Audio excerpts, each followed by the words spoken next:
Right now, as we're live, the White House is apparently considering launching a preemptive attack on North Korea. But don't worry, they're pretty sure it won't lead to a nuclear apocalypse.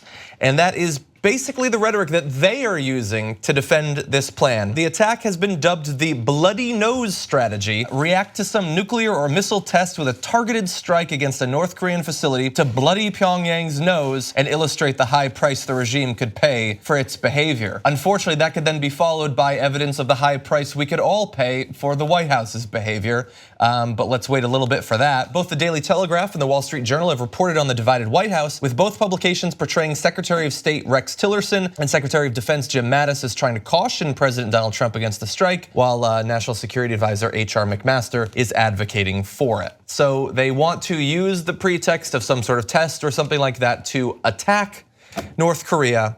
And the gamble is that he will not actually respond in the way that the opinion of his psychology might lead you to think he might.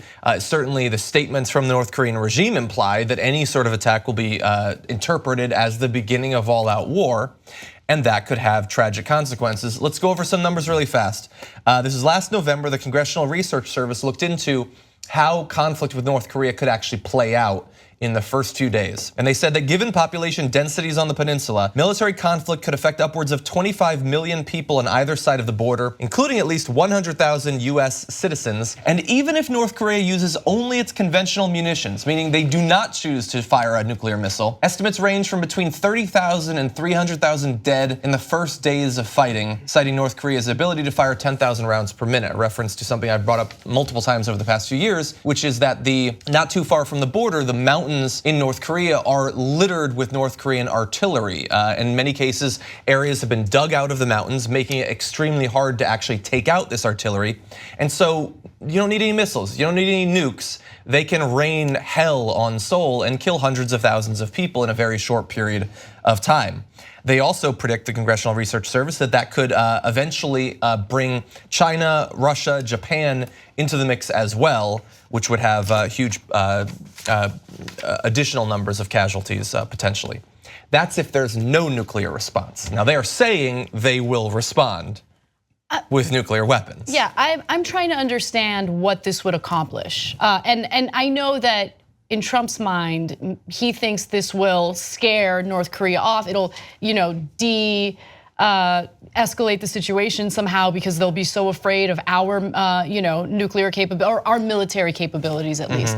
But I don't think that's the case. I mean, it doesn't seem as though, Kim Jong-un is completely unaware of what we're capable of. And also unaware. Okay, only you could make me laugh during this very serious story. But anyway, I also wanted to make a point about how all of the media, at least so far, the reporting that I've seen, it makes it seem as though Trump is sitting there having these talks and these negotiations with, Mattis and H.R. McMaster and Tillerson. Like, we talked about his schedule yesterday. He's not really, in the nitty-gritty of this situation. Right. No, I don't buy it. And so my fear is that he will make an uneducated, uninformed decision that could lead to a lot of people losing their lives. I don't think that this is going to accomplish anything.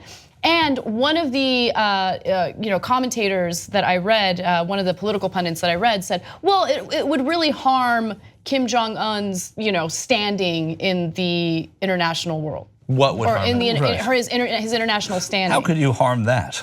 I mean, exactly. Really? That's your. What would harm? Like that his standing, the people taking him seriously. Would be harmed as a result of what? Yeah. As a result of Trump attacking? carrying out this attack. Well, but the thing, yes, technically, and Un not responding to it. Definitely. I mean, what he has to exert influence is the threat of violence. If he is given an opportunity to use it and chooses not to, it doesn't mean that he couldn't in the future employ the weapons. He would still have them and all that, but he would lose some of that threatening presence, certainly.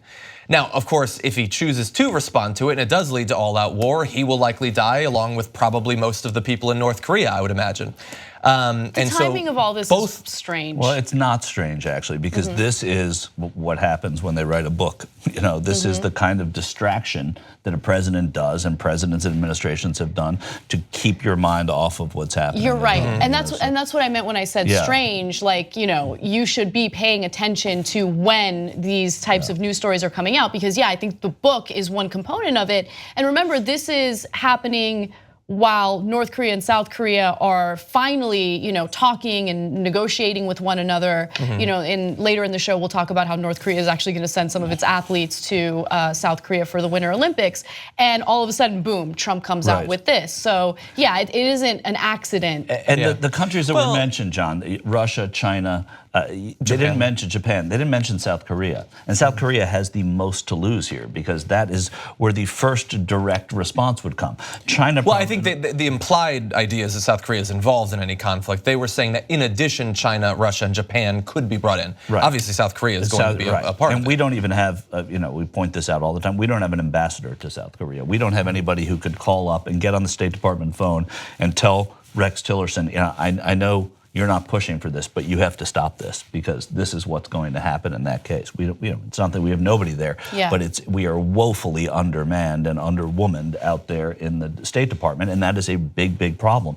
And another part of this thing that is under discussed is what it means, and you might be getting to this, about the way he's getting his information. We shouldn't know that McMaster's saying this, and Tillerson and well, it's likely it is one of those three.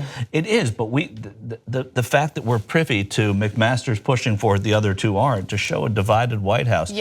Forget who the president is, under any circumstances, terrible. You know. Well, what it seems, I mean, look, basically, I think that this is a great case study for what was revealed in Fire and Fury, how they actually operate. That he is not a person with a lot of thoughts of his own, who's overly influenced by the last person that talked to him. And so you get these factions that are duking it out to be the one to influence the president, all of them using leaking at various points to advance their agenda. So it could be that H.R. McMaster is leaking this, perhaps even exaggerating it, to give the view that this is a serious White House that is considering military attacks, and so you should take them seriously. Or it could be that Rex Tillerson or Mattis could be leaking this to get people to pay attention, so that hopefully he will back off of what it seems like, based on the pattern we've seen, is that very often Trump will just have these cyclical sort of thoughts, and he will get frustrated and he'll bring something up like, oh, North Korea, Rocket Man, oh, I really hate this guy, I want to do something about it. And they probably have, for a long period of time, been attempting to dissuade him from starting a nuclear holocaust. And so it could be that this is just the most recent way to try to step him off of that. Is it likely that on any given day he's simply going to launch the attack? Perhaps not. But we know that he can be sparked by something. And if tomorrow North Korea tests another missile, maybe that's the thing that causes him to want to launch an attack.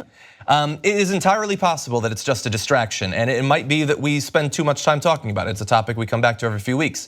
But it is a topic in which hundreds of thousands of lives at the very least are on the line. And it's also terrifying to know that this is, you know, either in the back or the front of Trump's mind. And if there's any provocation from North Korea, this is a possibility, you know, a further escalation of, you know, potential nuclear war with a country that does not have a rational actor. Like, we're dealing with two countries that are not rational actors. I never thought I would say that about the United States, but the United States president, but he's not a rational actor. Yeah, our only hope at this point is that the former CEO of Exxon can talk sense into him. You just watched the video by the Young Turks, home of the revolution. If you'd like to get a lot more than that, get the full show by becoming a member. TYTnetwork.com/join.